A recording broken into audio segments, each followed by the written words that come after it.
Even though westerns used to be extremely popular, stories of masked horsemen robbing steam locomotives and showdowns at high noon hardly ever make their way into theaters these days. Let's take a look at the real reasons why studios aren't making many westerns anymore. The early 2010s saw a few attempts by Hollywood to strike gold with big-budget westerns, and in most cases, the studios found nothing but disappointment. The first of what became something of an unholy trinity of western killers was 2010's Jonah Hex, starring Josh Brolin as the anti-hero gunslinger. Based on the popular DC Comics character, Jonah Hex was a massive failure. Despite Brolin sharing the screen with other popular actors like Megan Fox and Michael Fassbender, the film only earned a quarter of the $47 million it cost to produce. Next came 2011's Cowboys and Aliens, which tried to weave a classic alien invasion story into an Old West backdrop. The film was directed by Jon Favreau, who was coming off the hit Iron Man 2 and boasted extremely bankable stars such as Harrison Ford and Daniel Craig. Unfortunately, the movie fizzled at the box office stateside and barely broke even once it went overseas. But the crown jewel of Western disappointments was 2013's The Lone Ranger. One of the most expensive flops ever made, the film starred Armie Hammer as the masked hero and Johnny Depp as his comrade Tonto. Regardless of the star power and being helmed by blockbuster director Gore Verbinski, the movie was a huge bomb. Like Cowboys and Aliens, it needed to go overseas to squeeze out a profit. Originally, The Lone Ranger was expected to have at least one sequel, but after the film tanked, studio execs were all basically thinking the same thing. Don't ever do that again. You can make a low-budget western, but if you're looking for the kind of movie that's going to compete with other big action features, it'll be pretty obvious if you do it on the cheap. I'm gonna shoot you and kill your people. Boom, boom, boom, boom, boom, boom. And your sheriffs, maybe. Although it seems like westerns would be affordable to produce with their simple one-street towns and disheveled characters wearing soiled clothing, the truth is that any authentic period piece is going to come with a heavy price tag. A perfect example of this is the 2007 remake of 3:10 to Yuma, starring Russell Crowe and Christian Bale. A new town was built from scratch for the film, but the production ran out of money, and so the fact that the town was unfinished for lack of funds was written into the story. And by the way, despite featuring A-list actors like Crowe and Bale and earning largely favorable reviews, 3:10 to Yuma barely turned a profit. For some time, it's been predicted that China would eventually surpass the US and Canada to become the biggest market in the world for movie ticket sales.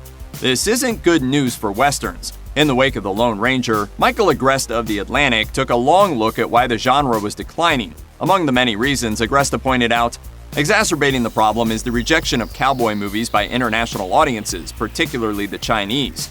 It's another reason why The Lone Ranger will probably be the last attempt to build a true summer tentpole in the genre. Considering how important China is becoming to anyone making big-budget films, this could be the worst time in Hollywood history to produce an epic western. Could be worse. Worse. How could this be worse? Think of westerns and you'll inevitably conjure memories of cowboys swapping stories and eating around a giant campfire or traveling across gorgeous landscapes on horseback.